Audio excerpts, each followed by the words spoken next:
കൊലപാതകം മറ്റേ MDMA HMA അമ്മമ്മയൊക്കെ ഇതൊക്കെ മാറണമെങ്കിൽ നിങ്ങൾ ഈ സിനിമാക്കാരുടെ പുറകെ മൊബൈൽ കൊണ്ട് തൂക്കി നടക്കാതെ ഇങ്ങനെയുള്ള വിഷയങ്ങൾക്ക് പിന്നെ സീരിയസ്ലി ഒരു അന്വേഷണാത്മക പരിപാടി നിങ്ങൾ ചെയ്തു നോക്കൂ.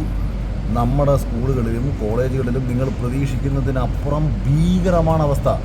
ഞാൻ കഴിഞ്ഞ ദിവസം ഒരു IPS ഓഫീസറുമായിട്ട് ഞാൻ ഈ വിഷയം സംസാരിച്ചിട്ടുണ്ടായിരുന്നു. അദ്ദേഹമൊക്കെ പറയുന്ന കാര്യങ്ങൾ കേട്ടാൽ, അതായത് പോലീസിനെ പോലും കൂച്ചുവലം കിട്ടിയൊക്കെയാണ് പല കാര്യങ്ങളിലും. ഞാനൊരു ബെസ്റ്റ് ഉദാഹരണം പറയട്ടെ. നമ്മുടെ ഈ അടുത്തിടെ ഒരു വീഡിയോ പുറത്തു വന്നായിരുന്നു, ഒരു കുട്ടി അധ്യാപകനെ വെട്ടുമെന്നോ പൂളുമെന്നോ കണ്ടില്ലായിരുന്ന ആ വീഡിയോ പുറത്ത് വന്നതിന് ശേഷം വിദ്യാഭ്യാസ മന്ത്രി എന്തോ പറഞ്ഞെന്നറിയാമോ? അത് പുറത്ത് വിട്ട അധ്യാപകനെതിരെയാണ് പറഞ്ഞത് അല്ലേ? അവനത് തമാശയായിട്ട് പറഞ്ഞിട്ട് നിങ്ങൾക്ക് തോന്നുന്നുണ്ടോ? ഒരു അധ്യാപകനെ കൊല്ലുമെന്നും വെട്ടുമെന്നും ഒക്കെ ആധികാരികമായിട്ട് തന്നെയാണ് പറഞ്ഞിരിക്കുന്നത്.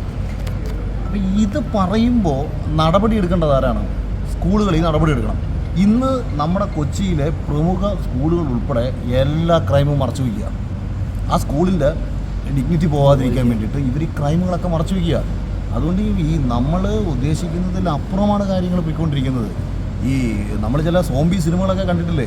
അങ്ങോട്ടും ഇങ്ങോട്ടും ആൾക്കാരെ കടിച്ചു കയറി തിന്നുന്ന രീതിയിൽ പതിയെ ഓരോ സ്കൂളുകളുടെ അവസ്ഥ ഇങ്ങനെയാണ് പോയിക്കൊണ്ടിരിക്കുന്നത്. ലഹരി മാഫിയകൾ അതിഭീകരമായിട്ട് നമ്മളെ ഇവിടത്തേക്ക് വന്നിട്ടാണ്. പണ്ട് നമ്മൾ ഈ കൂട്ടുകുടുംബം പറയുമായിരുന്നു, പിന്നീട് അത് അണുകുടുംബം എന്ന് പറഞ്ഞു. ഈ അണുകുടുംബവും കൂട്ടുകുടുംബവും ഒക്കെ പോയിട്ട് ഇന്ന് അണു എന്ന് പറയുന്ന അവസ്ഥയിലേക്ക് മാറി. കാര്യം ഒരു വ്യക്തിയെ സംബന്ധിച്ച്, പുതിയൊരു തലമുറയെ സംബന്ധിച്ച് ആരോടും കമ്മിറ്റ്മെൻ്റ് ഇല്ല, ആരോടും ഇല്ല. നമ്മളെയൊക്കെ സംബന്ധിച്ച് നമുക്ക് സുഹൃത്തുക്കളോട് സ്നേഹം ഉണ്ടായിരുന്നു, അത്യാവശ്യം നമ്മളെ നാട്ടിലെ ചിലരോട് സ്നേഹം ഉണ്ടായിരുന്നു, ചിലരോടെങ്കിലും കുടുംബത്തോട് സ്നേഹം ഉണ്ടായിരുന്നു. പക്ഷേ ഇന്നത്തെ തലമുറ അങ്ങനെ അത് കാര്യം ഈ മൂല്യങ്ങളെല്ലാം കട്ട് ചെയ്തുകൊണ്ടിരിക്കുകയാണ് ഇവിടെ. അപ്പോൾ ഇത് പറഞ്ഞു കൊടുക്കണമെങ്കിൽ അധ്യാപകരെ ബോധവൽക്കരിക്കണം.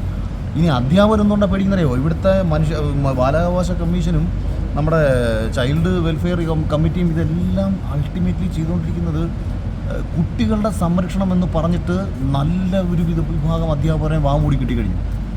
ഇവർ ഏറ്റവും കൂടുതൽ സമയം ചെലവഴിക്കുന്ന സ്കൂളുകളിലല്ലേ? ഈ സ്കൂളുകളിലാണ് ഇന്ന് ക്രൈം ഏറ്റവും കൂടുതൽ നടക്കുന്നത്. നന്നാകാൻ വേണ്ടിയിട്ട് നമ്മൾ കൊണ്ടുവിടുന്ന ഒരു വിദ്യാലയത്തിൽ നിന്നും ഈ കുട്ടി പുറത്തിറങ്ങുന്നത് ഏറ്റവും മോശമായിട്ട് മാറുന്ന അവസ്ഥയിലൂടെ ഇന്ന് നമ്മൾ ഈ പറഞ്ഞ കേരളത്തിലൊക്കെ ടോപ്പ് സ്കൂളുകളുണ്ട്. കൊച്ചിയിലൊക്കെ ഞാൻ ഇവരെ പേര് പറഞ്ഞിട്ട് ഇനിയല്ല മറ്റേ ഇത് നമുക്കെതിരെ തെളിവുണ്ടോ എന്ന് ചോദിച്ചുകൊണ്ട് വരും. പലരും പറയാൻ പഠിക്കും. അവിടെ പഠിക്കുന്ന കുട്ടികൾ ഉണ്ടാക്കുന്ന പ്രശ്നങ്ങളും അവിടെ നടക്കുന്ന ഇപ്പോൾ ഗർഭനിരോധന ഉറകൾ ഇന്ന് കൊച്ചിയിലെ 10ാം ക്ലാസ്സിന് താഴെയുള്ള സ്കൂളുകളിൽ നിന്നാണ് ഏറ്റവും കൂടുതൽ കണ്ടെടുക്കുന്നതെന്ന് പറഞ്ഞാൽ ഇന്നലെ വേറൊരു റിപ്പോർട്ട് ഞാൻ കേട്ടത് ടീനേജ് കുട്ടികളിൽ എയ്ഡ്സ് രോഗം ഭീകരമായിട്ട് പടരുന്നു. ഇനിയും ഗവൺമെൻറ്റും സർക്കാരും കാര്യമായിട്ട് ഇടപെടണ്ടേ? അപ്പോൾ ഞാൻ ഇന്നലെ ഒരു IPS സംസാരിച്ചെന്ന് പറയില്ല. അപ്പോൾ അദ്ദേഹം എൻ്റെ അടുത്ത് പറഞ്ഞൊരു കാര്യം, NCBയുടെ കയ്യിലാണ് മയക്കുമരുന്നുമായി ബന്ധപ്പെട്ടിട്ടുള്ള കൺട്രോളും കാര്യങ്ങളും. അതിന് കേന്ദ്രം അപ്പോൾ സീരിയസ് ആയിട്ട് ഇടപെടണം. പണ്ട് പാകിസ്ഥാനിൽ നിന്ന് വന്നുകൊണ്ടിരിക്കുന്ന ലഹരികളൊക്കെ നമ്മുടെ കൊച്ചി തീരത്ത് വന്നു എന്നൊരു വാർത്ത വന്നപ്പോൾ നമ്മൾ വിചാരിച്ചു ഓക്കെ സമുദ്ര അതിർത്തിയിലല്ലേ കാര്യമാക്കണ്ട. അപ്പം ഗുജറാത്തിൽ വന്ന് കാര്യമാക്കണ്ട. നമ്മൾ ഗുജറാത്തിലോ ഉത്തർപ്രദേശിലോ എവിടെ വന്നോട്ടെ, ആരോ ഭരിച്ചോട്ടെ, പ്രശ്നമില്ല. പക്ഷേ നമുക്കൊരു പ്രശ്നമായി മാറുന്ന സാഹചര്യത്തിലെങ്കിലും നമ്മളിതിനെ ഗൗരവകരമായിട്ട് കാണണം. അതുകൊണ്ട് ഞാൻ പറഞ്ഞത് മൊബൈലും ബുക്കെടുത്ത് ഞങ്ങളുടെ പുറകെ നടക്കാതെ ഓരോ സ്കൂളിലും കോളേജുകളിലും പോയി നിങ്ങൾക്ക് കിട്ടുമെന്നേ, സിംപിളി കിട്ടും. ഇതിന് എന്തായാലും നിങ്ങളുടെ നിത്യജീവനവും തൊഴിലും ഒക്കെ ആയിട്ട് നിങ്ങളിതൊക്കെ തന്നെ കണ്ടേക്കുന്ന സ്ഥിതിക്ക് ഇതുകൂടെയൊക്കെ സൈഡിൽ കൂടെ ചെയ്ത് നോക്കുന്നത്. ആരെങ്കിലും ഗുണമുണ്ടാവിടെ, മറ്റേത് ആർക്കും ഗുണമുള്ള കാര്യമൊന്നുമല്ലത്. നിങ്ങൾക്ക് എന്തെങ്കിലും ചില്ലറായിട്ടൊന്നുണ്ടാവില്ല. വേറെന്താണ് അതിൻ്റെയൊക്കെ ഒരു ഭാഗമായിട്ടാണ് എമ്പുരാനിൽ ലൂസിഫറിലും അങ്ങനെയുള്ളൊരു ഡയലോഗുകൾ എന്തൊക്കെ കാണിക്കുന്നത്? ഡയലോഗുകൾ സിനിമാ ഡയലോഗുകളായിട്ട് നിൽക്കുകയും ഈ മയക്കുമരുന്നും മറ്റുമൊക്കെ ഒരു സമയത്ത് സിനിമാക്കാരൊക്കെ നല്ലായിരുന്നു ഏറ്റവും കൂടുതൽ കണ്ടുപിടിച്ചുള്ളൂ. അല്ലാത്ത വളരെ ക്വാളിറ്റിയോടെ ജീവിക്കുന്ന ഒരു സിനിമാക്കാരെ നമ്മൾ സാംസ്കാരിക നായകന്മാരെന്ന് വിളിച്ചു. മമ്മൂക്കയും ലാലേട്ടനും സുരേഷേട്ടനും ഉൾപ്പെടുന്ന ഒരു പഴയ തലമുറ സിനിമയിൽ സാംസ്കാരിക നായകന്മാരായിട്ട് വരുമ്പോൾ 2010 ശേഷം നമ്മൾ കണ്ടിട്ടുള്ളത് കഞ്ചാവിനും മയക്കുമരുന്നിനും അടിമപ്പെട്ട ഒരു വിഭാഗം സിനിമാക്കാരെയാണ്. സിനിമയിലും സജീവമാണ്. എനിക്കും പേഴ്സണലി അറിയാവുന്ന ആൾക്കാരൊക്കെ വളരെ സജീവമായിട്ട് അതൊക്കെ ഉപയോഗിക്കുന്നുണ്ട്. പിന്നെ അവരാരും നാട്ടിലിറങ്ങി അക്രമം കാണിക്കാത്തതുകൊണ്ട് അവനവൻ്റെ ശരീരം പോയേ പോകുന്നുള്ളൂ എന്ന് കരുതിയിട്ട് നമ്മളതിനെ അങ്ങ് കളയാം. ഇപ്പം ഒരാൾ സിഗരറ്റ് വലിക്കുന്നു, മദ്യപിക്കുന്നു, അതിപ്പോൾ നാട്ടിലിറങ്ങി അക്രമം കാണിക്കാത്തിടത്തോളം കാലം, ഗവൺമെൻറ് ഇത് വിൽക്കുന്നിടത്തോളം കാലം അവനവൻ്റെ ശരീരം അല്ലെങ്കിൽ അവനവൻ്റെ കുടുംബം ഇത് മറ്റ് സമൂഹത്തിനും കുടുംബത്തിനും ഭീകരമായിട്ട് മാറുകയാണ്. അവിടെയാണ് ഈ പ്രശ്നം വരുന്നത്. ഇപ്പോൾ ഒരുത്തൻ കഞ്ചാവ് ഓടിച്ച് വണ്ടി ഓടിച്ച് പോകുമ്പം ഞാൻ എപ്പോഴും പറയുന്നൊരു കാര്യമാണ്, ബൈക്കിൽ അനാവശ്യ അഭ്യാസം കാണിച്ചിട്ട് പോകുമ്പം അവൻ പോയി വണ്ടി ഇടിച്ച് മരിക്കുന്നതല്ല പ്രശ്നം. ഏതോ ഒരു പാവം പിടിച്ചവൻ അന്നത്തെ അധ്വാനം കഴിഞ്ഞ് വൈകുന്നേരം ഇച്ചിരി മീനും പേടിച്ച് പാലും പേടിച്ച് വീട്ടിലേക്ക് ചെന്ന് കയറുമ്പോൾ അവൻ്റെ നടുമുറിക്ക് കൊണ്ടുപോയി ഇടിച്ച് അവനെ ആജീവനാന്തകാലം കിടത്തി കഴിയുമ്പോഴത്തേക്ക് വേറൊരു കുടുംബം കൂടി ഇല്ലാതായി. ഇതൊക്കെ ശ്രദ്ധിക്കണം. ഇതിപ്പം ആവശ്യത്തിന് അഹങ്കാരങ്ങളും കുത്തിക്കിഴപ്പുകളൊക്കെ എല്ലാവരുടെ കുട്ടിക്കാലത്തും കാണിച്ചിട്ടുണ്ട്. പക്ഷെ നമുക്കൊക്കെ ഒരു ലിമിറ്റ് ഉണ്ടായിരുന്നു. നമ്മൾ ചെയ്തുകൊണ്ടിരുന്ന ഓരോ കാര്യങ്ങൾക്കും നമ്മൾ തന്നെ ഒരു ലിമിറ്റ് വെച്ചിട്ടുണ്ടായിരുന്നു. ഇപ്പം മദ്യം, ഇപ്പം ചിലർ പറയുന്നത് കേട്ടു, ഇവിടെ മയക്കുമരുന്ന് സുലഭമായിട്ട് ലഭിക്കുന്നത് കൊണ്ടാണ് കുട്ടികൾ ഉപയോഗിക്കുന്നത്. ശരിയാണ്, സുലഭമായിട്ട് ലഭിക്കുന്ന സാഹചര്യമുണ്ട്. അത് ആര് തടയണം? ഗവൺമെൻറ് തടയണം. കുട്ടികളത് ഉപയോഗിക്കുന്നതിൽ നിന്ന് ആര് തടയണം? കുട്ടികൾക്ക് ചെയ്യരുതെന്ന തോന്നൽ അവൻ്റെ ഉള്ളിലുണ്ടാവണം. മദ്യം നമ്മുടെ കാലത്ത് സുലഭമല്ലായിരുന്നു. അതല്ല, നീ കൊച്ചുനാളിലോട്ട് അടിയുണ്ടായിരുന്നു? അല്ല, എനിക്കറിയത്തില്ല, നീ വളരെ കാര്യമായിട്ടൊക്കെ പറയുന്നേട്ടാ. ഞാൻ വിചാരിച്ചൊരു 10ാം ക്ലാസ് തൊട്ട് ചാരാടി തുടങ്ങിയത്. ചാരായവും വാറ്റുചാരായവും മദ്യവും നമുക്ക് സുലഭമായിരുന്നു. സിഗരറ്റും ബീഡിയും നമുക്ക് സുലഭമായിരുന്നില്ലേ? നമുക്ക് എന്തെങ്കിലും തടസ്സം ഉണ്ടായിരുന്നോ? പക്ഷെ നമ്മളൊരു തീരുമാനം എടുത്തിരുന്നു, ഇത് ചെയ്യാൻ പാടില്ല, ഇത് ചെയ്യാൻ പാടില്ലാത്തതാണ്, ഇത് തെറ്റാണ്, ഇത് അധ്യാപനം അറിഞ്ഞാൽ കുഴപ്പമാണ്. നമ്മൾക്ക് പ്രായത്തിന് മൂത്തൊരു ചേട്ടൻ കണ്ടാൽ അവൻ ചിലപ്പോൾ നമ്മളെ വഴക്കും, അവൻ നമ്മളടുത്ത് ഒരു ബന്ധവും കാണത്തില്ല. ഇനി നമ്മൾ ഏതോ ഒരു അന്യനാട്ടിൽ ചെന്നിട്ട് അവിടെ പോയി നിന്ന് സിഗരറ്റ് വലിച്ചാലും ഒരു പയ്യനാണെന്ന് കണ്ടാൽ അവരുടെ അടി വരും. അതുപോലെ ചെയ്യാൻ പാടില്ലാത്ത കാര്യങ്ങൾ പൊതുമധ്യത്തിൽ നിന്ന് ചെയ്യാൻ തുടങ്ങിയപ്പോഴത്തേക്ക് ചുംബന സമരം തൊട്ട് കിസോബല തൊട്ടുള്ള തൊലിഞ്ഞ പരിപാടിയിലും കാണിച്ചുകൊണ്ട് ഇവിടെ ഇടത് സാംസ്കാരിക ബുദ്ധിജീവികൾ എന്ന് പറഞ്ഞ ചില തെണ്ടികൾ ഇറങ്ങി ഈ നാടിനെ നശിപ്പിക്കാൻ തുടങ്ങിയാണ്. അപ്പം അത് ചോദ്യം ചെയ്ത് കഴിഞ്ഞാൽ ചോദ്യം ചെയ്യുന്നവൻ ബജറംഗി ദളോ അവൻ RSS അവൻ എന്തൊരു തേങ്ങാക്കൊലി ആയിക്കോട്ടെന്നേ, അവനെ രാഷ്ട്രീയത്തിൻ്റെ പേരിൽ അറ്റാക്ക് ചെയ്യുമ്പോൾ വരുന്ന കുഴപ്പം അവൻ്റെ ഈ ആക്ടിവിറ്റിയെ ഫാസിസം എന്നും പറഞ്ഞുകൊണ്ട് ഇപ്പുറത്തുള്ള ഈ നാരുകളെല്ലാം കൂടെ ചേർന്ന് സൃഷ്ടിച്ച ഒരു നവബോധമുണ്ടല്ലോ, അതാണ് നമ്മുടെ നാട്ടിൽ ഇത്രയും കുഴപ്പമുണ്ടാക്കിയത്. ആർക്കും ആരും ചോദ്യം ചെയ്യാൻ പറ്റാത്ത അവസ്ഥയായിട്ട് മാറി. അധ്യാപകൻ ചോദിച്ചാൽ കുഴപ്പം, അധ്യാപകൻ്റെ വരെ കേസിന് പോകും. എനിക്കറിയാവുന്ന ഒരു സിനിമയിലെ ഒരു അസോസിയേറ്റ് ഡയറക്ടർ, പുള്ളി ഒരു ട്യൂട്ടറെ പഠിപ്പിക്കാൻ പോയി, അല്ല ഫ്ലാറ്റിൽ ഈ സ്പെഷ്യൽ ട്യൂഷന് പോയി ജീവിക്കാനുള്ള മാർഗ്ഗമായിട്ട് ബന്ധപ്പെട്ട്. അപ്പോൾ ഈ കൊച്ചു ഭയങ്കര തരികിടക്കും. അപ്പോൾ എന്താ അച്ഛനും അമ്മയും പറഞ്ഞു, ഒരു കാര്യം ചെയ്യും, നീ 2 അടി അവന് കൊടുത്തേക്കെന്ന് പറഞ്ഞു. ഞങ്ങളാരും പറഞ്ഞാൽ കേൾക്കത്തൊന്നുമില്ല, നീ 2 അടി കൊടുത്തേക്കാൻ പറഞ്ഞു. അങ്ങനെ ഇയാൾ 2 അടി കൊടുത്തു. വീട്ടുകാരോട് പറഞ്ഞിട്ടാണ് 2 അടി കൊടുത്തത്. ഇവ സ്കൂളിൽ ചെന്നിട്ട് ഇത് ഇവൻ്റെ കാലിലെങ്ങാണ്ട് ഈ വെളുത്ത പയ്യനാണ്, അപ്പം പാടുണ്ടായിരുന്നു, ഇത് കാണിച്ചു. ഉടനെ സ്കൂളിൽ മറ്റേ ചൈൽഡ് ടീമുകൾ ഇടപെട്ടു. ഈ പാവം പിടിക്കാൻ പോക്സോ കേസിൽ 3 മാസം ചെയ്യില്ല. രക്ഷകർത്താക്കൾക്ക് പോലും അവസാനം പിന്നെ 3 മാസം വരുമാനം എന്തെങ്കിലും ഇന്നാൾക്ക് തരാം എന്ന് പറയുന്നതിന് അപ്പുറത്തേക്ക് അവർ നിസ്സഹായരായി പോയി. പിന്നെ അവൻ ജീവിതത്തിൽ ആരെങ്കിലും അടിക്കുമോ? ഇവൻ ആരെങ്കിലും കൊന്നാലടിക്കുമോ? മയക്കൊന്നും ചെയ്താൽ അടിക്കും? അടിക്കത്തില്ല. ഇന്ന് കൊച്ചിയിൽ നടന്നൊരു സംഭവം ഞാനിന്ന് രഹസ്യമായിട്ട് അറിഞ്ഞൊരു കാര്യമാണ്. ഒരു 2 ലക്ഷം രൂപ കൊടുത്ത് ഒത്തുതീർപ്പാക്കിയ ഒരു കേസ് ഒരു പോലീസ് സ്റ്റേഷനിൽ. മയക്കുമരുന്ന് പിടിച്ചപ്പോൾ രക്ഷകർത്താക്കൾ ഇടപെട്ട് പോലീസ് ഉദ്യോഗസ്ഥന് 2 ലക്ഷം രൂപ കൊടുത്ത് സെറ്റിൽമെൻറ്റ് ചെയ്തൊരു കേസ് ഇന്നലെ നടന്ന സംഭവം ഞാനിപ്പോൾ ഇന്ന് അറിയുകയാണ്. എൻ്റെ തെളിവ് എന്തെങ്കിലും ഉണ്ടോയെന്ന് വെച്ചാൽ തെളിവില്ല. അത് വിളിച്ചു പറഞ്ഞാൽ വക്കീല. നമുക്ക് എന്ത് ചെയ്യാൻ പറ്റും? കുറച്ച് പോലീസുകാർ ഇതിൽ കൂട്ടി നിൽക്കുകയാണ്. ഈ നാടിനെ സംരക്ഷിക്കേണ്ട സ്ഥാനത്ത് രഹസ്യമായിട്ട് ചില കാശുള്ള രക്ഷകർത്താക്കളിൽ നിന്ന് കാശും മേടിച്ച് ഇത് പിടിക്കുമ്പോൾ ഇങ്ങനെ സെറ്റിൽമെൻറ്റ് ചെയ്യാൻ നടന്നാൽ നമുക്ക് എന്ത് ചെയ്യാൻ പറ്റും? വളരെ നീതിബോധമുള്ള എക്സൈസ് ഉദ്യോഗസ്ഥന്മാരുണ്ട്, അവരെ കൂച്ചുവിലും കിട്ടു വെച്ചേക്കുക കുറേ ആൾക്കാരെ. അപ്പോൾ ഇങ്ങനെ ഇപ്പം ഞാൻ പറഞ്ഞ ഇന്നലെ എന്നോട് സംസാരിച്ച IPS ഓഫീസർ പോലും അദ്ദേഹത്തിനെ ചാർജിൽ നിന്ന് മാറ്റി നിർത്തിയേക്കുന്നതിൻ്റെ കാരണവും ഇത്തരത്തിലുള്ള ഒരുപാട് ആക്ടിവിറ്റീസുകൾ ചെയ്തതിൻ്റെ ഫലമായിട്ട് ഇങ്ങനെ കർത്തവ്യബോധമുള്ള നീതിബോധമുള്ള സമൂഹത്തിനോട് എന്തെങ്കിലും ചെയ്യണമെന്ന് ആഗ്രഹിക്കുന്ന ഉദ്യോഗസ്ഥന്മാരെ ഇവരില്ലാതാക്കി. അതാ ഞാൻ പറയാം, ഏറ്റവും വിദ്യാഭ്യാസം എന്നത് തൊട്ട് തീണ്ടിയിട്ടില്ലാത്ത, യാതൊരു അറിവും ബോധവും ഇല്ലാത്ത, വിവരക്കേട് മാത്രം പറയുന്ന ഒരാൾ നമ്മുടെ വിദ്യാഭ്യാസ മന്ത്രി. എന്ത് ചെയ്യാൻ പറ്റും? ഈ ചുക്ക ഏതാ ചുണ്ണാൻ പേതാ പുള്ളിക്കും അറിയത്തില്ല, എന്ത് ശരി എന്ത് തെറ്റെന്ന് പുള്ളിക്കും അറിയത്തില്ല, അത് പറഞ്ഞുകൊണ്ട് നടക്കുക. ഞാൻ പരിഹസിച്ചല്ല, നമുക്കിപ്പോൾ ദേഷ്യം വരുന്നതേ. ഈ പറഞ്ഞ പോലെ തന്നെ ഈ അഫ്വാൻ എന്ന് പറഞ്ഞൊരു കുട്ടീനെ മറ്റേ ഈ അടുത്ത് അവൻ ഇപ്പോൾ ഈ പരീക്ഷ സമ്മതിച്ചല്ലോ, സർക്കാരായാലും. അയ്യോ അതെ, ഞാൻ സത്യത്തിൽ പ്രതികരിക്കണമെന്ന് വെച്ച വിഷയം ഒന്ന് ആലോചിച്ചോക്കെ. എന്ത് സന്ദേശമാണ് കൊടുക്കുന്നത്? നിങ്ങളൊന്ന് ചിന്തിച്ച് നോക്കുന്നത്. ഇത് ഒരു പയ്യനെ അടിച്ചു കൊന്നവന്മാർക്ക് പരീക്ഷ എഴുതാൻ കഴിയുമ്പോൾ, പണ്ട് തുണ്ട് വെച്ച് കഴിഞ്ഞാൽ നമ്മൾ സ്കൂളിൽ പഠിക്കുന്ന കാലത്ത് ഈ കോപ്പി അടിച്ച് കഴിഞ്ഞാൽ ഡിവാർ ചെയ്യും, പരീക്ഷ എഴുതാൻ പറ്റത്തില്ല. എന്തോ മാരക തെറ്റാണല്ലോ. ഒരുത്തന്നെ ഇടിച്ചിട്ട് എഴുതിക്കൊണ്ട് കോപ്പി അടിച്ച് കഴിഞ്ഞാൽ കോപ്പി അടിക്കുന്നതിന് ഡിവാർ ചെയ്യുമ്പോൾ കൊന്നാൽ കുഴപ്പമില്ലെന്ന്. ഇതെന്ത് സിസ്റ്റമാണത് ഇത്? അപ്പം നാളെ ഞാൻ ചോദിക്കട്ടെ, നാളെ ഒരുത്തൻ കൊന്നാൻ വിചാരിക്കണം, ഞങ്ങൾക്കൊന്ന് ഇതല്ലേ ചിന്ത വരുന്നത്? ഒരു പർട്ടിക്കുലർ കേസിൽ ഇപ്പം നമ്മൾക്കറിയാവുന്ന ഇൻഫ്ലുവൻസേഴ്സ് ഉൾപ്പെടെ കുറേ പേരൊക്കെ മയക്കുമരുന്ന് കേസിൽ സിനിമാക്കാരൊക്കെ അറസ്റ്റിലായിട്ടുണ്ട്. അപ്പോൾ ഈ അറസ്റ്റിലാവുന്നവരൊക്കെ നാളെ വളരെ കൂളായിട്ട് പുറത്തിറങ്ങി നടക്കുകയാണ്. അവർക്ക് വീണ്ടും റീച്ച് കിട്ടുകയാണ്, അവർ വീണ്ടും സ്റ്റാറുകളാവുകയാണ്. ഈ കാലത്ത് ഇത് കാണുന്ന ഒരു പയ്യൻ എന്താ വിചാരിക്കുന്നത്? ഇനി എന്താ പ്രശ്നം? ഇതൊക്കെ അതല്ലേ ഈ പയ്യനെ കൊന്ന ഒരു പയ്യൻ പറയുന്നുണ്ടല്ലോ, ആൾക്കൂട്ടത്തിൽ വെച്ച് അടിച്ചു കൊന്ന പ്രശ്നമില്ല. അവൻ പറയാണ് കൂട്ടത്തിൽ അടിച്ചു കൊല്ലാടാ, ഒരു കുഴപ്പമൊന്നുമില്ല. അതായത് ഒരുത്തനെ കൊല്ല ആന്ന് കുഴപ്പമില്ല. എന്തോ പൂച്ചയും പട്ടിയും പോലും കൊന്നു കഴിഞ്ഞാൽ മേനകാന്തി ഇടപെടും. മനുഷ്യനെ കൊല്ലുന്നതാണ് അവിടെ കുഴപ്പമില്ലാത്തത്. അത്രയും മൈൻഡ് സെറ്റിലേക്ക് അവിടെ വന്നു. അത് നമ്മൾ സ്കൂളിൽ പഠിക്കുന്ന സമയത്ത് വടിയെടുത്ത് അടിക്കുമ്പോഴും കമ്പി എടുത്ത് അടിക്കുമ്പോഴും ആലോചിക്കും, ഇവിടെ കമ്പിയൊന്നും എടുക്കല്ലേ, ചുമ്മാ വല്ലതും പറ്റുവേ, കൈകൊണ്ടൊക്കെ അടിക്കും അങ്ങോട്ടും ഇങ്ങോട്ടും. അവിടെ പോലും ഒന്ന് ഉള്ളിൻ്റെ ഉള്ളിൽ പേടിയുണ്ട്. അഥവാ ഇടിച്ച് ആഘാതം കൂടിപ്പോയി കൂട്ടുകാരൻ എന്തെങ്കിലും പറ്റിക്കഴിഞ്ഞാൽ അവൻ്റെ ഒപ്പം പോയിരുന്നിട്ട് എന്തെങ്കിലും പറ്റിയോടെന്ന് വെച്ചാൽ നമ്മൾ കരയും. ഞാനൊക്കെ പണ്ട് അടിയുണ്ടാക്കിയ സമയത്ത് നമ്മളാ ഇടി അറിയാതെ കണ്ടൊരു കൂട്ടുകാരനെ കണ്ണി കൊണ്ടപ്പോൾ ഞാനും ഇവിടെ കെട്ടിപ്പിടിച്ച് കരച്ചിലായിരുന്നു. നമ്മൾ ദേശീയ കൂടി ക്രിക്കറ്റ് കളിക്കിടയ്ക്ക് അടിയുണ്ടായതാണ്. പക്ഷേ ഞാൻ അവൻ്റെ കണ്ണിലെന്തോ കൊണ്ടപ്പോഴത്തേക്ക് എനിക്കും ടെൻഷനായിട്ട് ഞാൻ അവനെ കെട്ടിപ്പിടിച്ച് കരഞ്ഞ സന്ദർഭം. നമുക്ക് അങ്ങനത്തെ മാനസികാവസ്ഥ നമുക്കുണ്ടായിരുന്നു. ഇന്ന് ഒരുത്തനെ അവൻ്റെ കണ്ണ് പോയണമെന്നൊക്കെ കൂളായിട്ടല്ലേ പറയുന്നത്. അങ്ങനെ ഉള്ളതിനെ പരീക്ഷ എഴുതിക്കുകയാണ് ഗവൺമെൻറ്. അപ്പോൾ ഇവനെ കൂടെ പഠിക്കുന്ന കുട്ടിക്ക് അല്ലെങ്കിൽ മറ്റൊരു സ്ഥലത്ത് നടക്കുന്ന കുട്ടിക്ക് അവൻ എന്ത് സന്ദേശമാണ് അവന് കിട്ടുന്നത്? സൗദിയിൽ 3 പേര് മയക്കുമരുന്ന് വെച്ചപ്പോഴത്തേക്ക് തലവെട്ടി. അപ്പോൾ അവിടെ മയക്കുമരുന്ന് നിൽക്കുന്നവർ തന്നെ ഉള്ളിൽ വരുന്ന ചിന്ത എന്താ? അവൻ ആലോചിക്കത്തില്ലേ, ഇത് പ്രശ്നം തലവെട്ടും, അല്ലെങ്കിൽ ദുബായ് പിടിച്ചാൽ തലവെട്ടും. എല്ലായിടത്തും നടക്കുന്നുണ്ട്. പക്ഷേ ഭയമുണ്ടാവുന്നു, ഈ തെറ്റിനെ മറയ്ക്കാൻ വേണ്ടി ഭയമുണ്ടാവുന്നു. ഇത് ജയിലിൽ ചെന്ന് കഴിഞ്ഞാൽ വിശാലമായ രീതിയിൽ ഇതും കൊടുത്ത് പുറത്തിറങ്ങുമ്പോഴത്തേക്ക് ഇവന്മാർ ഹീറോകൾ. പിന്നെ രാഷ്ട്രീയക്കാർ ദത്തെടുത്തിട്ട് രാഷ്ട്രീയ ഗുണ്ടകളാക്കി കൊണ്ടുകിടക്കാൻ പോറ്റുവാണ്. പിന്നെ ഇവിടെ എങ്ങനെയാണ് നമുക്ക് തടയാൻ പറ്റുക? ഇപ്പൊ തന്നെ ഇന്നലെ രാവിലെ ഒരു വടിവാളം കൊണ്ട് കാറിൽ വെട്ടിയിട്ട് ഒരാൾ നടന്നു പോകണ്ടായിരുന്നു, പട്ടാപ്പകൽ തന്നെ. അപ്പോൾ അതിനകത്ത് വരുന്ന കമൻസൊക്കെ ഇയാൾക്കെതിരെ കേസ് കൊടുക്കില്ലെന്ന് പറയുന്നത്. കാരണം ഇവിടുത്തെ നിയമവ്യവസ്ഥയോട് നിയമം പരിഷ്കരിക്കണം, വിദ്യാഭ്യാസ സിസ്റ്റം പരിഷ്കരിക്കണം. വിദ്യാഭ്യാസ രീതിയൊക്കെ ഏത് കാലത്തുള്ളതാണ്? ഇപ്പോഴും പോയിട്ട് എനിക്ക് തോന്നുന്നത് ഞാൻ ഏതാണ്ട് 2003-2004 വരെയൊക്കെ ഉള്ള സിസ്റ്റം തന്നെ അതിൻ്റെ ചെറിയ വകഭേദങ്ങളൊക്കെ ഇപ്പോഴും പഠിപ്പിക്കുന്നുള്ളൂ. ഈ കാലഘട്ടത്തിൽ എങ്ങനെ ജീവിക്കണമെന്നൊന്ന് പഠിപ്പിക്കൂ. കുട്ടികളെ പഠിപ്പിച്ചു കൊടുക്കേണ്ടത് ഈ കാലഘട്ടത്തിൽ എങ്ങനെ ജീവിക്കണം, നിങ്ങൾ ഈ ഇവിടെ നിന്ന് പുറത്തു അല്ലെങ്കിൽ ജീവിക്കും, ഒരാളോട് എങ്ങനെ നിങ്ങൾ പെരുമാറണം, ഇന്ന് നമ്മുടെ നാട്ടിൽ നടക്കുന്ന പ്രശ്നങ്ങൾ എന്തൊക്കെയാണ്. വിദ്യാഭ്യാസ സിസ്റ്റം അതാ ഞാൻ പറഞ്ഞിട്ട് അതിന് ബോധമുള്ള കാഴ്ചപ്പാടുള്ളവനായിരിക്കണം വിദ്യാഭ്യാസ മന്ത്രി. ഞാനൊരു വിദ്യാഭ്യാസ മന്ത്രി എന്ന് കുറ്റം പറയുന്നത് എന്തെങ്കിലും തീരുമാനം എടുക്കണമെങ്കിൽ മേൽത്തളത്തിൽ നല്ല തീരുമാനം എടുക്കാൻ പറ്റും. ഏതെങ്കിലും സ്കൂളിൽ തീരുമാനം എടുക്കാൻ പറ്റൂ, ഏതെങ്കിലും ഒരു ഉദ്യോഗസ്ഥന് ഒരു കളക്ടർക്ക് തീരുമാനം എടുക്കാൻ പറ്റൂ. അപ്പം അതിനാദ്യം ഇനി കളക്ടർ പറഞ്ഞു കൊടുത്തു കഴിഞ്ഞ് കഴിഞ്ഞാൽ ഇത് മനസ്സിലാവണ്ടേ? അല്ലെങ്കിൽ ഞാനതാ പറഞ്ഞു, ചുക്കേതാ ചുണ്ണാമ്പേതാ തിരിച്ചറിയാനുള്ള ബോധം വേണ്ട. ഒരാളിപ്പം ഞാൻ നിങ്ങൾക്ക് ഒരു കാര്യം പറഞ്ഞു തരിക, അത് മനസ്സിലായെങ്കിലല്ലേ ശരി അത് കൊള്ളാവുന്നൊരു പരിപാടിയാണ്, നിങ്ങൾ അങ്ങനെ ചെയ്യണം കേട്ടോ, നമ്മൾ ആട് നന്നാവണം എന്ന് ചിന്തിക്കണമെങ്കിൽ അതിന് ബോധം വേണ്ടേ?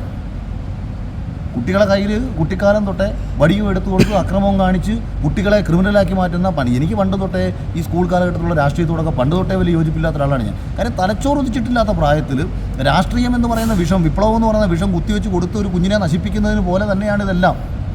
MDMA കാര്യം പറയുന്ന പോലെ തന്നെയാണ് ഇത്തരത്തിലുള്ള രാഷ്ട്രീയ വിഷയങ്ങളും. ഇതെല്ലാം സമമാണ്. കാരണം ഈ തലച്ചോറ് നശിച്ചു പോവുകയാണ്, അവനറിയില്ല.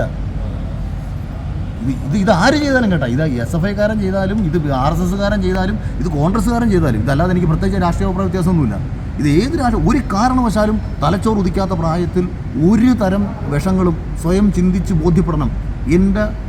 ഇന്നതാണ് ശരി, ഇന്നതാണ് തെറ്റ് എന്ന് സ്വയം ബോധ്യപ്പെട്ട് വരുന്നൊരു കാലത്ത് വരെ മാത്രമേ ഇവർക്ക് ഇതൊക്കെ എത്താവൂ. ഇതെല്ലാം ഓരോ രീതിയിലും നമ്മളെ നശിപ്പിച്ചുകൊണ്ടിരിക്കുകയാണ്. പിന്നെ മറ്റേതൊക്കെ ഇപ്പം ഈ മാർക്കോനെ പറ്റി ഭയങ്കരമായിട്ട് ആൾക്കാർ പറയുന്നുണ്ട്. കാരണം ഇതിൽ ഈ പടങ്ങളിലൊക്കെ ഇങ്ങനത്തെ അക്രമരംഗങ്ങൾ ഗ്ലോറിഫൈ ചെയ്തുകൊണ്ട് സിനിമ കണ്ടിട്ടുണ്ട്. അതിൽ 3 പെൺകുട്ടികളെ കൊല്ലുന്ന കഥാപാത്രമാണല്ലേ ലാലേട്ടൻ അഭിനയിച്ചേക്കുന്നത്. MT എന്ന് പറയുന്ന ആളെഴുതിയ സ്ക്രിപ്റ്റ് അല്ലേ അത്? ആ പടം കണ്ടിട്ട് ആരെങ്കിലും തട്ടിയ ഈ മാർക്കോയ്ക്ക് മുമ്പും ശേഷവും എന്ന് പറയുന്ന സംഭവമുണ്ട്. മാർക്കോയ്ക്ക് മുമ്പ് ഇവിടെ ക്രിമിനൽ ആക്ടിവിറ്റീസ് ഒന്നും ഉണ്ടായിട്ടില്ലായിരുന്നു. അല്ലെങ്കിൽ തന്നെ ഇത് വളരെ, അതായത് ഈ വിഷയത്തെ ഞാൻ പറഞ്ഞില്ലേ, ഈ ഇടത് കപട ബുദ്ധിജീവികളെല്ലാവരും കൂടി ചേർന്നിട്ട് ഒരു വരും തലമുറയുടെ മാനസികാവസ്ഥയെ നശിപ്പിച്ച് വെച്ചതിന് ശേഷം സിനിമയുടെ തലയിലോട്ട് കൊണ്ടുവച്ച് കെട്ടുകയാണ്. സിനിമയ്ക്ക് സ്വാധീനിക്കുന്നുണ്ട്. സിനിമയൊക്കെ ചെറിയ രീതിയിൽ സ്വാധീനം. KGF എന്ന് പറയുന്ന സിനിമ ഇറങ്ങിയപ്പോൾ അതിൽ ഒരു കുട്ടിയെ സിനിമ കാണും. കാരണം അവൻ നോക്കുമ്പോൾ അതിലൊരു കൊച്ചു പയ്യൻ അവന് രക്ഷപ്പെടാൻ വേണ്ടിയിട്ട് ഒരു പോലീസ് ഓഫീസറെ തലയടിച്ച് പൊട്ടിക്കുന്നു, അവൻ വളരുന്നു, ഗുണ്ടാ നേതാവായി മാറുന്നു, അധോലോക നേതാവായി മാറുന്നു എന്നൊക്കെ ചിന്തിച്ചാൽ എനിക്കും ഇങ്ങനെയൊക്കെ ചെയ്താലോ എന്നുള്ള ചിന്തയൊക്കെ വരാം. അത്തരം കൊച്ചു ചിന്തകളെ അവന് തന്നെ സമൂഹമായിട്ട് ബന്ധപ്പെടുമ്പോൾ അവനത് കട്ട് ഓഫ് ആയി പോകും. നമ്മളുടെ കാലഘട്ടത്തിൽ നമ്മളിത് കാണുകയും, അതായത് സിനിമയ്ക്കകത്ത് കാണിക്കുന്ന ക്രിമിനൽ ആക്ടിവിറ്റി എന്താണെന്നും ഇത് പുറത്ത് കാണിച്ചാൽ എന്താണെന്നും നമുക്ക് ബോധ്യമുണ്ട്. ഇന്നത്തെ തലമുറയ്ക്ക് അത്രയും ഇല്ലാത്തതുകൊണ്ട് ഇപ്പോൾ തല്ലുമാല എന്ന് പറയുന്ന സിനിമ ഇറങ്ങിയതിന് ശേഷം സ്കൂൾ തലത്തിൽ മൊത്തം അടിയായിരുന്നു. സംഭവം ശരിയാണ്, അത് യാഥാർത്ഥ്യമാണ്. അപ്പം ഇത് നടക്കും. മാർക്കോ സിനിമയിൽ മാർക്കോയിലെ വില്ലൻ വന്നിട്ട് കുറച്ച് ക്രൂരമായ ആക്ടിവിറ്റി കാണിക്കുന്നു എന്ന് പറഞ്ഞിട്ട് അത് കണ്ടിട്ട് എന്നാൽ പിന്നെ ഇങ്ങനെയൊക്കെ കാണിച്ചേക്കാന്നുണ്ടോ? ഇത് കാണിക്കാനുള്ള മാനസികാവസ്ഥയിലേക്ക് അവൻ എവിടെ എത്തുന്നു? എവിടുന്ന് അവന് ധൈര്യം കിട്ടുന്നു? നമ്മൾ അതിനെയല്ലേ കട്ട് ചെയ്യേണ്ടത്. ഒരു ആക്ടിവിറ്റി ഇപ്പം നമ്മളെപ്പോഴും പറയും, കുറ്റം ചെയ്യുന്നതിനെക്കാട്ടിയും ഭീകരമാണ് ചെയ്യാൻ പ്രേരിപ്പിക്കുന്നത്, അല്ലേ? അപ്പം പ്രേരിപ്പിക്കുന്ന ഘടകങ്ങൾ ഇതൊക്കെയാണ്. ആ പ്രേരിപ്പിക്കുന്ന ഘടകങ്ങളെ കട്ട് ചെയ്യുമ്പോൾ ഓട്ടോമാറ്റിക്കലി കുറ്റങ്ങളില്ലാണ്ടാവും. മയക്കുമരുന്നല്ല, എന്തും നമ്മുടെ കൺമുന്നിൽ കൊണ്ടുവച്ച് കഴിഞ്ഞാൽ വേണ്ട എന്ന് നമ്മൾ തീരുമാനമെടുക്കാനുള്ള മാനസികാവസ്ഥയാണ് നമുക്കുണ്ടാവേണ്ടത്. ഞാൻ ഒരു സമയത്ത് എൻ്റെ കൂട്ടുകാരോടെല്ലാം മാറിപ്പോകുമായിരുന്നു. അന്ന് എനിക്ക് മദ്യപിക്കാൻ താല്പര്യമില്ല, ഞാൻ കഴിക്കാറില്ല. ഇപ്പോഴും എൻ്റെ ഫ്ലാറ്റിൽ മദ്യപിരിപ്പുണ്ട്, ഞാൻ ഒരിക്കലും ഉപയോഗിക്കാറില്ല. എൻ്റെ ഏറ്റവും ഒക്കേഷണൽ എൻ്റെ പാർട്ടികളിൽ ഞാൻ കഴിക്കും. അതായത് ഇത് കഴിക്കണം എന്ന് തോന്നുമ്പോൾ ഞാൻ കഴിക്കും, വേണ്ട എന്നൊന്നും ഞാൻ വേണ്ട. ആ മാനസികാവസ്ഥ എല്ലാവർക്കും വന്നാൽ നല്ലത്. അല്ലെങ്കിൽ വരുന്ന പ്രശ്നം ഒന്നിനെയും നമുക്ക് നിയന്ത്രിക്കാൻ പറ്റാത്ത അവസ്ഥയാണ്. അതാണ് ഏറ്റവും വലിയ അപകടം. ഇപ്പോൾ ഇന്നും ഈ കൊച്ചിയിൽ പരിസരങ്ങളിലൊക്കെ ഇപ്പോഴും MDMA പോലത്തെ കഞ്ചാവ്. കൊച്ചി മാത്രമല്ല, നമ്മുടെ നാട്ടിൻ പ്രദേശങ്ങളിൽ നമ്മളെ മൃദുൽ നായരല്ലേ, ഡയറക്ടർ മൃദുൽ എന്നെ ഇന്ന് വിളിച്ചായിരുന്നു. അപ്പോൾ മൃദുൽ ഈ MDMA മയക്കുമരുന്നുമായി ബേസ് ചെയ്തുകൊണ്ട് അതിനെതിരെ സംസാരിക്കത്തക്ക നാടിനെ ഒന്ന് ബോധിപ്പിക്കത്തക്ക, കുട്ടികളെ തെറ്റിൽ നിന്ന് പിന്തിരിപ്പിക്കത്തക്ക ഒരു സബ്ജക്റ്റ്, ഒരു സിനിമ ചെയ്യണമെന്നുള്ള പ്ലാനുമായിട്ട് മൃദുലുണ്ടായിരുന്നു. അപ്പം മൃദുൽ അതുമായിട്ട് ബന്ധപ്പെട്ട് സ്റ്റഡി നടത്തിയിട്ട് മൃദുൽ തന്നെ ഞെട്ടിയിരിക്കുകയാണ്. അപ്പം മൃദുലും തന്നെ വിളിച്ച വിഷയം സംസാരിച്ചായിരുന്നു, അപ്പം ഒന്നൊരു ഡിസ്കഷൻ ഇരിക്കാൻ വേണ്ടിയിട്ട്. അപ്പം മൃദുൽ തന്നെ പറയുന്നത്, മച്ചാനെ നമ്മൾ ചിന്തിക്കുന്നതിനെക്കാട്ടി അപകടമാണ്. കാരണം ഈ സിനിമയുമായി ബന്ധപ്പെട്ട് ലോക്കൽ ലെവലിൽ നടത്തിയ സ്റ്റഡികൾ പോലും നമ്മളെ ഭയപ്പെടുത്തുന്നതാണ്, പുറത്ത് പറയാൻ പറ്റാത്ത രീതിയിൽ ഭയപ്പെടുത്തുന്നതാണ്. ചില കാര്യങ്ങൾ നമ്മൾ ഞെട്ടിപ്പോകും. ഇപ്പം എൻ്റെ അടുത്തൊരു പോലീസ് ഉദ്യോഗസ്ഥൻ പറഞ്ഞൊരു കഥ, മകനാൽ ഗർഭിണിയാക്കപ്പെടേണ്ടി വന്നൊരു അമ്മയുടെ കഥ. എന്ത് ചെയ്യാം, ഇതൊക്കെ കേട്ടിട്ട് ഉൾക്കൊള്ളാൻ പറ്റുന്ന കാര്യങ്ങളാണ്. ഇത് മതത്തെയും മറ്റ് പല കാര്യങ്ങളെയും മറ്റ് ഇതിനെയും കാര്യങ്ങളെയൊക്കെ പേടിച്ചു ഒളിച്ചു വയ്ക്കാനല്ലേ പറ്റും. പുറത്തറിയുന്നതല്ലേ നമ്മൾ അപകടാവസ്ഥയിൽ കാണുന്നുള്ളൂ. ഞാൻ എൻ്റെ ഉള്ളിൽ ഈ പലതും അറിഞ്ഞിട്ട് എക്സ്പ്രസ് ചെയ്യാൻ പറ്റാത്തതിൻ്റെ ഒരു വൈകാരിക ക്ഷോഭമൊക്കെയാണ് ഈ പ്രകടിപ്പിച്ചത്. അത് പ്രകടിപ്പിക്കുന്നത് ഭരണതലത്തിലിരിക്കുന്നിടത്തല്ലേ പ്രകടിപ്പിക്കാൻ പറ്റൂ. ഇന്നലെ മാത്യു കുഴൽനാടൻ വിളിച്ചിട്ടുണ്ടായിരുന്നു. അദ്ദേഹം എൻ്റെ അടുത്ത് ഈ വിഷയത്തിൽ ചെയ്യാൻ പറ്റുന്ന കാര്യങ്ങളൊക്കെ നമുക്ക് എല്ലാവർക്കും കൂടെ ചേർന്ന് ചെയ്യാം എന്ന് അദ്ദേഹം പറഞ്ഞിട്ടുണ്ട്. അങ്ങനെ നീതിബോധമുള്ള നേതാക്കന്മാർ നമുക്കുണ്ടാവണം. വളരെ കുറച്ച് പേരെ പക്ഷേ ഇതുള്ളൂ. ഇതെല്ലാം ഈ വാർത്തയ്ക്ക് ഇതിപ്പോൾ നമുക്ക് ഒരാഴ്ച കഴിയുമ്പോഴത്തേക്ക് ഇത് കഴിയും. സോഷ്യൽ മീഡിയയുടെ അൽഗോരിതം ചേഞ്ച് ആവും, വേറൊരു വാർത്ത നമ്മളിലേക്ക് വരും, നിങ്ങളെല്ലാവരും അതിൻ്റെ പുറകെ പോകും. അങ്ങനെ പോകരുതെന്നാണ് ഞാൻ പറയുന്നത്. ഈ വിഷയത്തിൽ അങ്ങനെ പോകരുത്. ഇത് വളരെ ജാഗ്രതയോടെ കാണണം. ഇപ്പോൾ ഒരാഴ്ചത്തേക്ക് ചിലപ്പോൾ മയക്കുന്ന കച്ചവടം കാര്യങ്ങളൊന്നും ഉണ്ടാകത്തില്ല. ഇത് കഴിയുമ്പോഴത്തേക്ക് വീണ്ടും അവന്മാർ സജീവമാണ്. അപ്പോൾ ഇതൊക്കെ ഇത് വളരെ വളരെ സൂക്ഷിക്കണം. ഇല്ലെന്നുണ്ടെങ്കിൽ നിന്നെയൊക്കെ റോട്ടിലിട്ട് ആരെങ്കിലും വെട്ടിക്കൊല്ലും, നമ്മളെ ഉൾപ്പെടെ. പിന്നെ നല്ലതാണ് നമ്മളെ ഉൾപ്പെടെ. ഇത് ഉപയോഗിക്കുന്ന കുറേ കുട്ടികളുണ്ടല്ലോ ഇപ്പോൾ തന്നെ, അവരോടൊക്കെ ഏറ്റവും കൂടുതൽ അവരോടൊക്കെ തന്നെ ബോധമുള്ളവരോടല്ലേ ഉപദേശിച്ചിട്ട് കാര്യമുള്ളൂ. നമ്മളിപ്പോൾ ഉപയോഗിക്കുന്നവരോട് പറഞ്ഞിട്ട് കാര്യമില്ല. മറ്റുള്ള കുട്ടികളോട് പറയാനുള്ളത്, നമ്മുടെ മുന്നിൽ നിങ്ങൾക്ക് വിശാലമായ ഒരു ലോകം നിങ്ങളുടെ മുമ്പിലുണ്ട്. ഇപ്പം ഇതിൻ്റെ പിന്നാലെ ഉപയോഗിച്ച് നിങ്ങൾക്ക് താൽക്കാലികമായിട്ടുള്ളൊരു സുഖം, വളരെ കുറച്ച് നിമിഷത്തേക്കുള്ള ഒരു സുഖവും സന്തോഷവും ഒക്കെ നിങ്ങൾക്ക് ലഭിച്ചേക്കാം. പക്ഷേ തകർന്നില്ലാതാകുന്നത് നിങ്ങളുടെ അച്ഛനും അമ്മയും, നിങ്ങളുടെ ഭാവി. ഇത് എപ്പോഴും നിങ്ങളുടെ മനസ്സിലുണ്ടാവണം. കാരണം ഒരു വർഷം കൊണ്ട് ജീവിച്ച് തീർക്കാനുള്ളതല്ല നിങ്ങളുടെ ജീവിതം. ആ ചിന്ത നിങ്ങൾക്കുണ്ടാവണം. ഇതിനൊക്കെ നൽകുന്ന സുഖങ്ങൾ താൽക്കാലികവും, അപകടം ഇല്ല, ജീവിതമില്ലാത്ത അവസ്ഥയാണ്. തിരിച്ചു വരാൻ വളരെ കുറച്ചു. ഇപ്പം എനിക്ക് തോന്നുന്നു നമ്മുടെ ഒരു ഇൻഫ്ലുവൻസർ, എനിക്ക് വിക്കിത്തഗ്, അവൻ ഇതിനു മുമ്പ് വിഷയത്തിൽ വരുന്നത്. പക്ഷെ അവൻ ഇന്ന് പറയുന്നൊരു കാര്യം, ഇത് ചെയ്യരുതെന്നുള്ളതിൻ്റെ കാരണം അവന് പറയാം. എനിക്ക് അവനോട് സ്നേഹം തോന്നി. അവൻ ആ തെറ്റിൽ നിന്ന് അവനൊരിക്കലും ഒരു തെറ്റ് പറ്റി, എനിക്കിന്നത് പറ്റി, നിങ്ങളാരും അത് ചെയ്യരുത് എന്ന് പറഞ്ഞിറങ്ങുന്നിടത്താണ് അവർ ഇൻഫ്ലുവൻസറാവുന്നത്. അല്ലെങ്കിൽ അവരുടെ ഇൻഫ്ലുവൻസിങ് അപകടകരമാണ്. ഇപ്പോഴാണ് വിക്കിത്തഗിനെ പോലുള്ള ആൾക്കാർ ഇൻഫ്ലുവൻസേഴ്സ് ആവുന്നത്. അപ്പോഴവർ പറയണം ഇതിൻ്റെ അപകടങ്ങൾ. അവരെപ്പോൾ ഇപ്പം ഞാനിതിൻ്റെ ജീവിതത്തിൽ ഞാൻ കണ്ടിട്ട് കൂടിയില്ല. അപ്പോൾ എനിക്കിതിനെ ഉപയോഗിച്ച ഒരാളെ എനിക്കറിയത്തില്ല. ഇന്ന ആൾക്കാരൊക്കെ ചെയ്തിട്ടുണ്ടെന്ന് പറയുന്നതല്ലാതെ. പക്ഷേ ഉപയോഗിച്ചുള്ള ഒരുത്തൻ തന്നെ ഒന്ന് പറയണം ഇതിൻ്റെ അപകടത്തെക്കുറിച്ച്. അവരാണ് അപകടത്തെക്കുറിച്ച് പറഞ്ഞ് സമൂഹത്തെ മനസ്സിലാക്കി. ഈയിടയ്ക്ക് തന്നെ ഒരു സോഷ്യൽ മീഡിയയിൽ ഒരു ന്യൂസായിട്ട് വന്നിട്ടുണ്ടായിരുന്നു. ഒരു പൊളിറ്റിക്കൽ ആരുടെയോ മകൻ ഇതുപോലത്തെ ഒരു ഇതിൽ വന്നിട്ട് യു പ്രതിഭയുടെ മകൻ കഞ്ചാവ് കേസ് വന്നായിരുന്നു. മറ്റേ വിഷ്ണുപുരം ചന്ദ്രശേഖരന്റെ അദ്ദേഹം വളരെ പക്വതയോട് കൂടിയിട്ടാണല്ലോ അതിനെ ഞാൻ പറഞ്ഞില്ല. ഇപ്പം നമ്മളിപ്പം ഒരു പൊതുപ്രവർത്തനെ സംബന്ധിച്ചോ അല്ലെങ്കിൽ ഒരു സിനിമ ഇവർ തിരക്കുണ്ടെങ്കിൽ എല്ലാവർക്കും എല്ലാ കാര്യങ്ങളും ശ്രദ്ധിക്കാൻ പറ്റത്തില്ല. അതാ ഞാൻ പറയുന്നത്, സ്കൂളുകളിലാണ്, കുട്ടികൾക്കൊപ്പമാണ്. അപ്പം ആകെ ചെയ്യാൻ പറ്റുന്നത് ഈ തെറ്റിൽ നിന്ന് അവരെ പിന്തിരിപ്പിക്കുക, അവരെ കൂടുതൽ ശ്രദ്ധിക്കുക, രക്ഷകർത്താക്കൾ കുട്ടികളെ കൂടുതൽ ശ്രദ്ധിക്കുക, പെരുമാറ്റ വൈകല്യമുള്ള കുട്ടികളെ കൂടുതൽ ശ്രദ്ധിക്കുക. കാശ്, ഈ ചില കുട്ടികളുടെ കയ്യിൽ കാശുണ്ടല്ലോ, എവിടുന്ന് ഈ കാശ് വരുന്നു എന്നുള്ള കാര്യം രക്ഷകർത്താക്കളും അധ്യാപകരും അന്വേഷിക്കുക. ഒരു പയ്യൻ ഒരു ഫോൺ മേടിച്ചു എന്ന് പറയുമ്പോഴത്തേക്ക് ഞാൻ അവിടെ പോയി അത് ഇത് ഫോൺ മേടിച്ചു എന്ന് പറയാനല്ല നിൽക്കേണ്ടത്. നീ എങ്ങനെ വാങ്ങി, നിനക്ക് എവിടുന്ന് പൈസ കിട്ടി. കയ്യിൽ 500 രൂപയോ 1000 രൂപയൊക്കെ ഉള്ള ഓരോ കുട്ടികളെയും വാച്ച് ചെയ്യുക. ഓരോ സ്കൂളുകളിലും രഹസ്യമായ സ്ക്വാഡുകൾ ഉണ്ടാക്കുക. മികച്ച കുട്ടികളെ ഈ സ്ക്വാഡിൻ്റെ തലപ്പത്ത് വയ്ക്കുക. ഈ സ്ക്വാഡുമായിട്ട് എക്സൈസ് യൂണിറ്റുകൾ കണക്റ്റഡ് ആവുക. കൃത്യമായ ഇൻഫർമേഷൻ എക്സൈസിനും പോലീസിനും മാറ്റുക. എല്ലാ സ്കൂളുകളിലും ഇപ്പം സ്കൂളുകളിൽ കയറി ചെല്ലാൻ ഈ പ്രിൻസിപ്പൾമാർ സമ്മതിക്കത്തില്ല. അതെൻ്റെ അടുത്തൊരു പോലീസ് ഉദ്യോഗസ്ഥൻ പറഞ്ഞതാണ്. ഒരു കോളേജിലും സ്കൂളിലും കയറി ചെന്ന് അന്വേഷിക്കാൻ ഈ സ്കൂളിൽ അധികൃതർ സമ്മതിക്കത്തില്ല. ആ സ്കൂളുകളിൽ തെറ്റ് നടക്കുന്നുണ്ടെന്നും അങ്ങനെ ഒരു ഉദ്യോഗസ്ഥൻ എൻ്റെ അടുത്ത് പറയുകയും, ഒരു കേരളത്തിൽ തന്നെ അറിയപ്പെടുന്ന ഒരു കോളേജിലെ 4 കുട്ടികളെ മയക്കുമരുന്ന് കേസിൽ പിടിച്ചിട്ട് ഈ പ്രിൻസിപ്പളെ മുഖത്ത് നോക്കിയിട്ട് ഇദ്ദേഹം ചീത്ത വിളിച്ചു. എന്നിട്ട് പറഞ്ഞു, നിന്നെ ഞാൻ പ്രിൻസിപ്പളെന്ന് വിളിക്കാൻ തോന്നില്ല, നിന്നെ എനിക്ക് ചീത്ത വിളിക്കാൻ തോന്നി. ഇങ്ങനെ തന്നെ അയാൾ പറഞ്ഞെന്നും പറഞ്ഞു. കാരണം കയറാൻ സമ്മതിച്ചില്ല. അപ്പം പറയും, ഞങ്ങളുടെ കുട്ടികൾ ആരും ഇങ്ങനെ ചെയ്തില്ല, ഞങ്ങളുടെ സ്കൂൾ ഇങ്ങനെയല്ല, വേറെ പല സ്കൂളുകളും ഇങ്ങനെ ഉണ്ടാവും, അല്ലെ പല കോളേജിലും ഇങ്ങനെ ഉണ്ടാവും, ഞങ്ങളുടെ കോളേജും സ്കൂളും ഒക്കെ എന്ന് പറയുന്നത് പുണ്യാത്മാക്കൾ മാത്രം പഠിക്കുന്ന കോളേജാണ് എന്ന് പറഞ്ഞ് കയറാൻ സമ്മതിക്കത്തില്ല. അതുകൊണ്ട് ഇനി അവനവൻ്റെ അഭിമാനം നോക്കാതെ സ്കൂൾ മാനേജ്മെൻറ്റിന് കാശുണ്ടാക്കാനുള്ള പരിപാടിയായിട്ട് കാണാതെ പല മാനേജ്മെൻറ്റുകൾക്ക് എങ്ങനെയെങ്കിലും കുട്ടികളുടെ ജീവിതം വിറ്റ് തന്ന് കാശുണ്ടാക്കണം എന്നുള്ള ചിന്തയല്ലേ ഉള്ളൂ. അല്ലാതെ ഏതവനായി ഈ മക്കളെ പഠിപ്പിച്ച് വലുതാക്കിയിട്ട് നാടിനെ ഉണ്ടാക്കുന്നവർക്ക് ഓപ്പാണ്. യവനെല്ലാം കിട്ടുന്ന കാശും മേടിച്ചിട്ട് മാനേജ്മെൻറ്റിനെ കെട്ടിപ്പൊക്കി അവിടെ പഠിപ്പിക്കാൻ വരുന്ന അധ്യാപകർക്ക് 8,000-10,000 ശമ്പളം കൊടുത്ത് അതുങ്ങളെയും ചവിട്ടി താഴ്ത്തി ഈ പറയുന്ന പല CBSE ICSE സ്കൂളുകളുടെ അവസ്ഥയാണ് ഞാൻ ഈ പറയുന്നത്. അല്ലാതെ നാടിനോടുള്ള പ്രബുദ്ധത കൊണ്ടാണോ? അവനവൻ്റെ സ്ഥാപനം ഉണ്ടാക്കി കെട്ടിപ്പൊക്കണം, അതാണ് ലക്ഷ്യം. അല്ലാതെ ഒരു പ്രബുദ്ധതയല്ല. അത് ചെബുക്കല്ലെത്തിച്ച് നാട്ടുകാരിറങ്ങി അടി കൊടുക്കണം. എൻ്റെ അടുത്തെങ്ങാനും ഏതെങ്കിലും മുനിസിപ്പൽ ഇങ്ങനെ പറഞ്ഞാൽ എൻ്റെ പിള്ളേരെ പഠിക്കാൻ കൂടാന്നുണ്ടെങ്കിൽ അവരെ ചെബുക്കല്ലെത്തിച്ച് അടി കൊടുത്തിട്ട് നാട്ടുകാരെ പിടിച്ചോണ്ട് നമ്മൾ അതിനകത്ത് കയറും. അതിനകത്തൊന്നും ഒരു മാറ്റമില്ല. അതിൻ്റെ പേരിൽ ഇനി തൂക്കിക്കൊന്നാലും നമ്മളങ്ങ് പൊട്ടം വയ്ക്കും. അതുപോലെ നാട്ടുകാരങ്ങോട്ട് ഇറങ്ങണം. അതൊക്കെ ഇതിപ്പം ഇത് നമ്മളിപ്പോഴും പറഞ്ഞത് നമ്മുടെ വീട്ടിൽ സംഭവിക്കുന്നതുകൊണ്ടല്ല, നാളെയിൽ നമ്മുടെ ഓരോരുത്തരെയും വീട്ടിലും സംഭവിക്കാം. ഓരോ അപകടങ്ങളും നമ്മുടെ കൺമുന്നിൽ നടക്കുമ്പോൾ നീ ഇപ്പോൾ നടന്നു പോകുമ്പം ഒരു ഓട ഇളവി കിടക്കുന്നു, നീ PWD ഉദ്യോഗസ്ഥനെയും ചീത്ത വിളിക്കും, അല്ലെങ്കിൽ ഏവനൊക്കെ ഈ ഓടയൊന്ന് റെഡിയാക്കി വിടുന്ന ചോദിക്കും.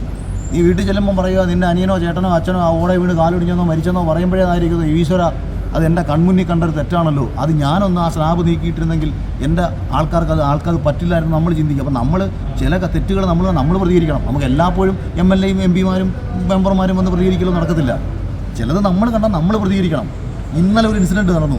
അപ്പം ഞാനൊരു സ്ഥാപനത്തിൽ കയറി അവിടെ ചെറിയ തെറ്റ് കണ്ടു, ഞാൻ പ്രതികരിച്ചു, ഞാൻ ചൂടായി ഇറങ്ങിപ്പോയി. അപ്പോൾ ഇന്ന് രാത്രിയിൽ ആ സ്ഥാപനത്തിലിരുന്ന ഒരു ലേഡി എനിക്കൊരു മെസ്സേജ് അയച്ചു, ഞാനും അവിടെ ഇരിപ്പുണ്ടായിരുന്നു, അതിൽ പറഞ്ഞത് കറക്റ്റാണ്, ഞങ്ങൾക്കും പ്രതികരിക്കണമെന്നുണ്ടായിരുന്നു. അപ്പോൾ ഞാൻ തിരിച്ചു കൊടുത്ത റിപ്ലൈ പ്രതികരിക്കണമെന്നുണ്ടായിരുന്നു എന്നുള്ളതാണ് പ്രശ്നം. ഉണ്ടായിരുന്നു എന്നുള്ളതല്ല, പ്രതികരിക്കേണ്ട സ്ഥലത്ത് പ്രതികരിക്കണം. നിശബ്ദത പാലിച്ചുകൊണ്ടിരുന്നു കഴിഞ്ഞാൽ അവസാനം വായി വരട്ടുകൊണ്ടിരിക്കേണ്ടി വരും. ഇന്നത്തെ ഈ വിദ്യാഭ്യാസത്തിൻ്റെ സിലബസ് എന്തൊക്കെ തരത്തിൽ മാറ്റങ്ങൾ കൊണ്ടുവരണമെന്നാണ് ആഗ്രഹിക്കുന്നത്? ഞാനൊരു വിദ്യാഭ്യാസ മന്ത്രിയാകും അതിനെക്കുറിച്ച് അല്ല, എന്നാലും ഒരു ഇതുണ്ടാവും. അതിപ്പോൾ നമ്മൾ ഇപ്പം പെട്ടെന്ന് ഞാൻ ഞാൻ വൈകാരികമായ വിക്ഷോഭത്തിലാണ്. ആവശ്യത്തിനും അനാവശ്യത്തിനും ഞാൻ പറഞ്ഞു. ശരി.